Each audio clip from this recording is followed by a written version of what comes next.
Okay, so let's go over a few things with regards to the snowblower. This right here, this yellow intake is your oil check with the dipstick, as well as where you would fill the oil when you go to replace it in the next couple of years. And you can see that it's full. It's really clear, so it's oil's been freshly changed, so there's no need to change it this year. When you go to drain the oil from the unit, I recommend taking this out so you get enough airflow through the engine block, and the oil will then flow freely out the drain cock. This is your drain cock on the back side of the engine, right here. So you'll grab that either with an open-ended crescent wrench. I'm not really sure what size that is, but you'll twist that off and the oil will come out into the pan, which you'll put on the floor down below here to catch the oil coming out of the engine. So there is your drain cock for the oil that you'll use to drain it. And again, leave the dipstick out so you get a good flow of the oil out of the engine. You don't want to create a vacuum, okay? This is your starter, your electric starter. You obviously plug your extension cord into the starter here, just like that. Obviously the other end is plugged into the wall. And so when you're ready to start that, you'll hit this button and the engine will turn over and start. Before you do that though, you want to make sure that your gas is turned on. So where you see this little check valve right here, this is in and it's pointed horizontally, okay? That means the gas is turned on. When you push it vertically or counterclockwise so that it's up and down, that means that it's shut off, so the gas is shut off. So I recommend that you leave the gas tank turned on during the winter season, and then when you're done with it in the spring, you'll turn this to the upright position, the vertical position, and then let the engine run until it drains the gas that's in the line between the gas tank and the engine. You drain it out, let it run out. That way the carburetor gets all the gas out of the system, and you won't have any problem next year. All right, so we'll go over that again in the spring. But make sure that it's turned on like it is right now. The down below here, and it's kind of tough for me to tell where I am, but this little lever right here, this is your slow and fast lever. So when the engine is started, you'll push this over to where it shows the rabbit to make the engine run faster. Prior to starting it, you want to make sure you follow these steps, okay? Number one, the engine is always, I always leave it on. So the on position is with the key here in the horizontal position, just like the gas tank. If you were to turn it off, it would be up and down, and that's indicated by that little indicator here. That turns the whole engine right off, okay? I don't use this. I leave it in the on position and leave it alone. So the first thing you'll do is you'll prime the engine. That gets gas into the carburetor. I only hit it 3 times. I put the choke into the start position, okay?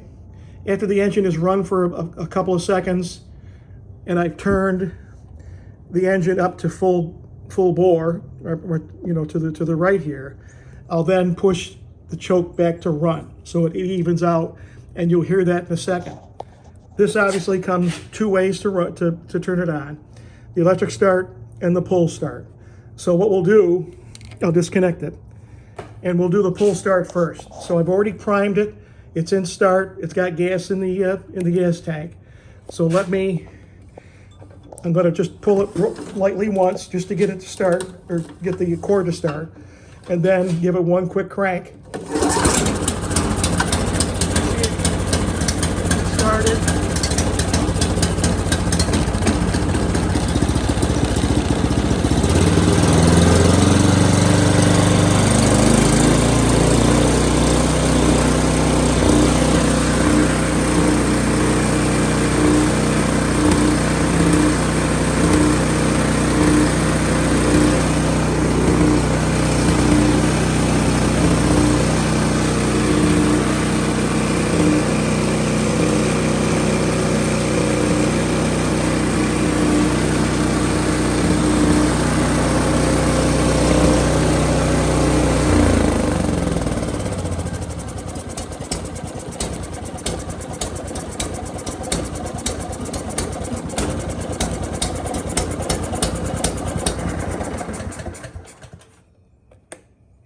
All right, so what I did to stop it, and typically when it's cold outside, it doesn't require me to turn the key off, which is what I did there. I just turned it back to start, and that'll shut the engine down. I also turned the throttle back down to the turtle. That slows it down. If for some reason it doesn't shut off like it didn't here, you can turn the key off, which was in that position, okay? And that'll shut it off as well. But just make sure you turn it back so that it's in the on position when you go to start it. So you got a couple of different ways to do that. So that's the pull start. You can see it started with one pull. And now we'll try to do it with the electric start. And because we've already primed it and started it, I don't need to do that again, okay? And it's already in the start position.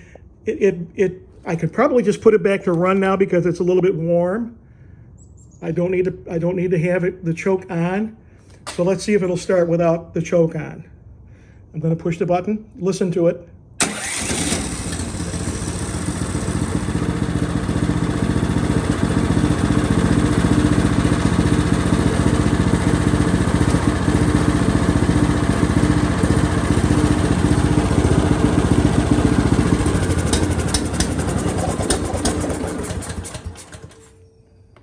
Okay, so again, what I did is I put because it was warm, because the engine had already been started manually, it wasn't a cold start. So if it's a cold start, meaning that you haven't started the engine prior to plugging it in to start the engine up, make sure that you've got the choke on start. The key is in the on position, which is horizontal. You primed it a couple of times, and then you plug it in and hit the button, and it should start right up. You'll hear it start up, and then you go down and you turn the throttle up to full, and then you turn the choke to run. And once it's in run, it should be in a little bit smoother state when it's ready to run. So that's how you get the engine started and stopped, okay? Once it's started, you're ready to go. And again, up on top here is the control panel. So the right lever is for the auger. You push that down, it'll engage the auger on the front of the machine. If you put the throttle, or you put the lever down for the transmission to charge or to turn the wheels, if you turn that down, this lever will stay down along with it, so you're running everything with one hand. But obviously this lever on the right, or on the left, I'm sorry, is to engage the wheels. So that's to make it move. You've got different speed settings. It's got two reverse, one that's turtle speed, real slow, and then one that's a little bit faster and rapid. So, you know, when you go down to the far setting down here, that's the fastest reverse. That's the next fastest, which is the slowest. And now you're into the forward position, going up here, again, starting out really slow and really fast. I never run it that fast, okay? The fastest I really run it might be in the second or the third position, depending upon, you know, how deep the snow is.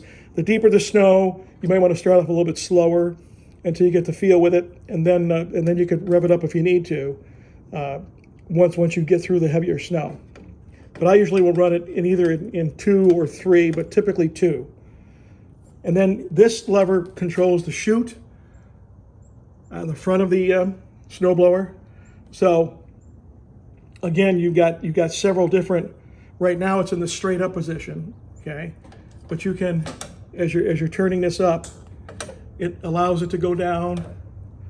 And if you go all the way down, it's throwing it right down basically in front of you, okay? So you'll use that.